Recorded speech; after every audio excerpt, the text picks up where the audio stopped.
내가 기쁨을 느꼈을 때 그 친구도 기쁨을 느낄 수 있는 거잖아요. 반대로 말하자면 그 친구가 슬픈 감정이 있을 때 나도 슬픔을 같이 느낄 수 있어야 되거든요. 근데 그 친구가 굉장히 좌절돼서 지금 절망적인 상태예요. 근데 나는 엄청 잘 나간다? 이런 얘기를 한다라는 것은 어떤 면에서는 그 친구와 나 사이에 지금 연결성이 굉장히 사실은 많이 있지 않다는 거죠. 중요한 건 그 친구가 너무 어렵고 지금 뭔가 위로가 필요한 상태에서 내가 먼저 연결되는 것이 핵심이지 않을까? 네, 신사임당 구독자 여러분 반갑습니다. 저는 AI를 압도하는 내면 경쟁력의 저자 이헌주라고 합니다. 친밀감의 정의와 친밀감에 대한 잘못된 이해는 무엇인가요?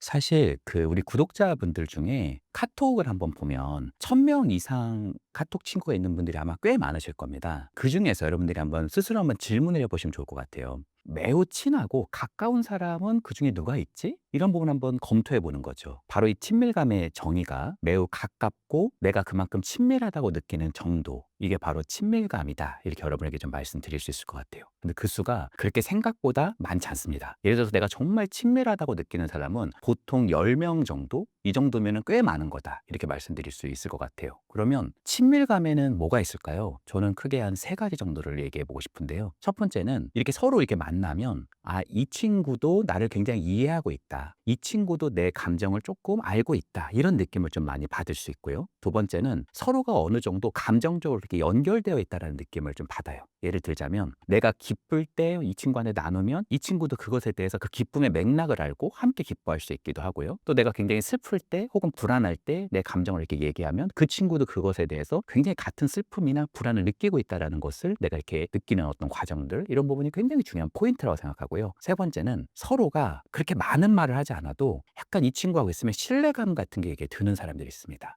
내가 되게 안전하다 얘랑 있으면, 이런 느낌을 받는 사람들이 있습니다. 그 사람은 가족일 수도 있고 또 친구일 수도 있고 동료일 수도 있다. 이게 바로 친밀감의 핵심적인 3가지 축이다. 이렇게 말씀드릴 수 있겠네요. 그리고 친밀감에 대한 우리가 가지고 있는 보통 오해는, 보통 이렇게 생각하는 경우가 있어요. 오래 있으면 그냥 가깝다. 내가 오래 있으면 친밀해진다. 이렇게 생각하는 경우가 있는데, 여러분 만약에 직장 생활에서 한 20년 같이 있어요. 근데 그 친구의 내가 뭐 숟가락이 몇 개 있는지 집에 이런 거까지 알고 있는 사람이에요. 그래도요, 내가 그 사람이랑 그 동료랑 만약에 업무적인 이야기만 하고 있다. 뭐 세상 돌아가는 이야기, 업무 이야기만 하고 있다. 그러면 직장을 그만두는 동시에 그 친구하고 내가, 그 동료와 내가 그렇게 연락할 가능성이 굉장히 현저하게 떨어지는 경우가 상당히 많습니다. 즉, 친밀감은 내가 그 사람에 대해서 얼마나 많은 정보를 가지고 있느냐보다 그 사람과 얼마나 많은 정서적인 어떤 정보들을 교감하고 나누는지가 훨씬 더 중요한 포인트다. 이렇게 말씀드리고 싶습니다.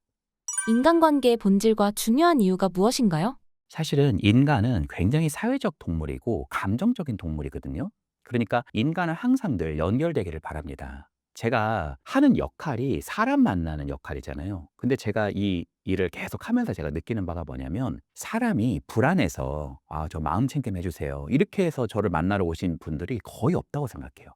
저는 본질은, 그렇게 이제 오셨다 하더라도 저는 본질은 저를 만나러 온 이유가 사실은 외롭고 고독하기 때문에 온 것이 아닌가? 저는 그렇게 생각을 합니다. 그러니까 인간은 정도의 문제일 뿐 누구나 외롭고 고독함을 많이 느낀다는 거죠. 저는 개인적으로 무엇을 얼마나 열심히 하느냐보다 내가 누구를 아느냐가 더 중요하다고 생각하고요. 내가 누구를 아느냐보다 내가 그 사람과 어떤 관계를 맺고 있느냐, 이런 부분이 훨씬 더 중요한 포인트라 생각합니다. 왜냐하면 인간은 인간관계의 장 속에서 살아가고 또 인간관계의 장 속에서 우리는 죽거든요. 그런데 그 인간이라고 하는 요소는 사실은 어떤 팩트나 정보나 이성이나 이런 것보다는 굉장히 감정적이고 사회적인 동물이라는 거죠. 여러분, 제가 한번 예를 들어 볼게요. 만약에 여러분들이 20년 정도를 진공청소기를 썼어요. 진공청소기를 한 20년 썼는데 그 유선이고 잘 안 켜져요. 근데 새로운 이제 진공청소기가 나온 겁니다. 근데 그 진공청소기는 무선이고 굉장히 잘 켜져요. 그럼 그걸 사면 이 이전에 썼던 건 이제 버려야 되잖아요. 근데 그 버리실 때 막 너무 슬퍼가지고 우시는 분 계세요? 사실은 아무도 안 우실 거예요, 그렇죠?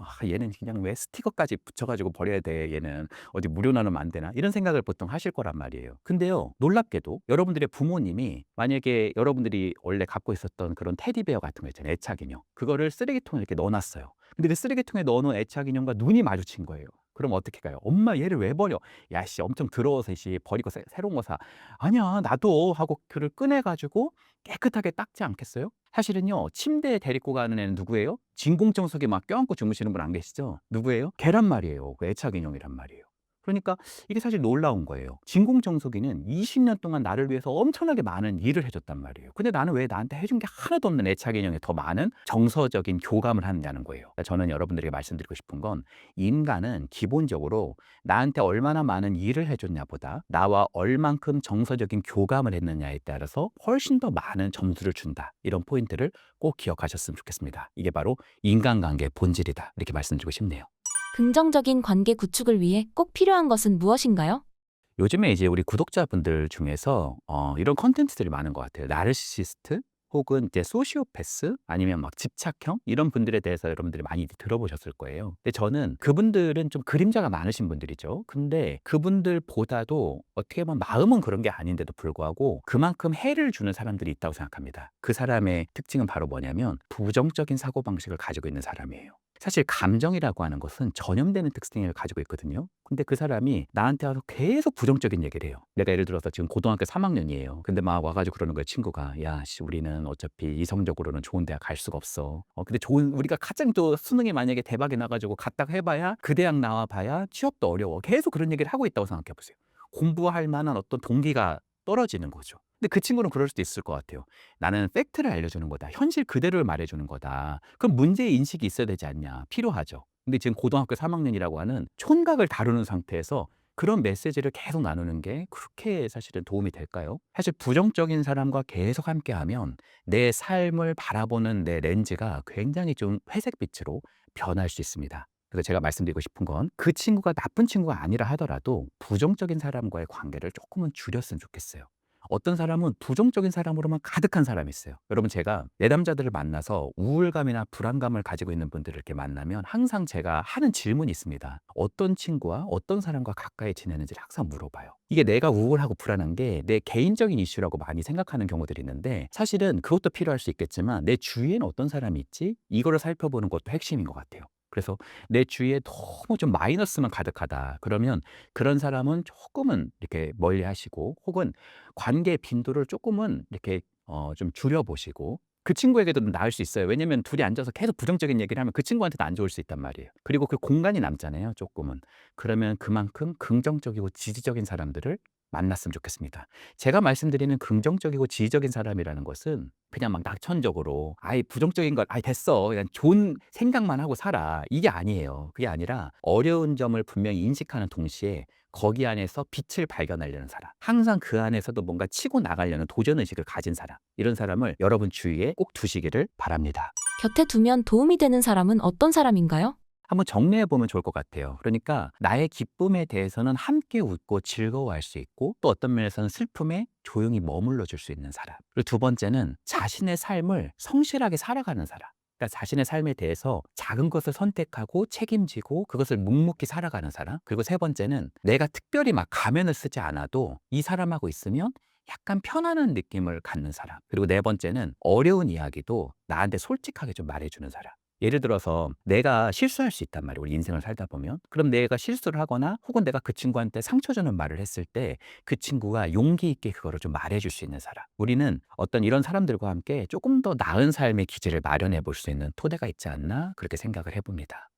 상대방의 상황이 좋지 않아도 솔직히 얘기하는 것이 좋을까요? 중요한 건 그런 것 같아요. 그 친구와 나 사이에는 연결성이라는 게 참 중요한 것 같아요. 그러니까 아까 제가 얘기했다는 건 내가 기쁨을 느꼈을 때 그 친구도 기쁨을 느낄 수 있는 거잖아요. 반대로 말하자면 그 친구가 슬픈 감정이 있을 때 나도 슬픔을 같이 느낄 수 있어야 되거든요. 근데 그 친구가 굉장히 좌절돼서 지금 절망적인 상태예요. 근데 나는 엄청 잘 나간다? 이런 얘기를 한다라는 것은 어떤 면에서는 그 친구와 나 사이에 지금 연결성이 굉장히 사실은 많이 있지 않다는 거죠. 그러니까 중요한 건 그 친구가 너무 어렵고 지금 뭔가 위로가 필요한 상태에서 내가 먼저 연결되는 것이 핵심이지 않을까? 그렇게 저는 얘기하고 싶습니다. 저는 관계는 상호적이라고 생각해요.